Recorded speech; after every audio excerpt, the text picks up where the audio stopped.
Back. Now, overnight in the Gaza Strip, heavy bombing by the Israeli army continued, making it increasingly difficult for humanitarian missions to supply aid to Gaza. Intense clashes with Hamas fighters were reported in most areas. The UN says Israeli forces pounded central Gaza by land, sea and air.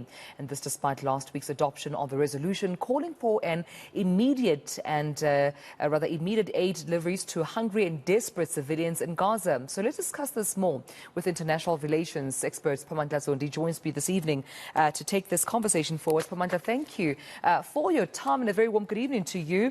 I think let's start with some of the details that perhaps you're also hearing on, out in Gaza regarding, the latest fatality rate, but also what's been occurring out in the Gaza Strip. Oh, yes. Good afternoon, good evening to the viewers as well.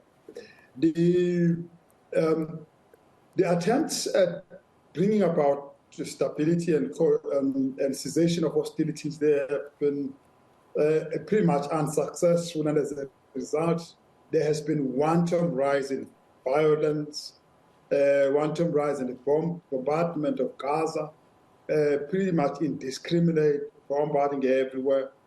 Because the government in Israel right now was a government that was in the back foot, had public protest right before this war began, before the Hamas attacks, and now it is seizing upon this opportunity to consolidate its power, demonstrate itself to be warlike and to be violent and doing all of this in defense of the people of Israel.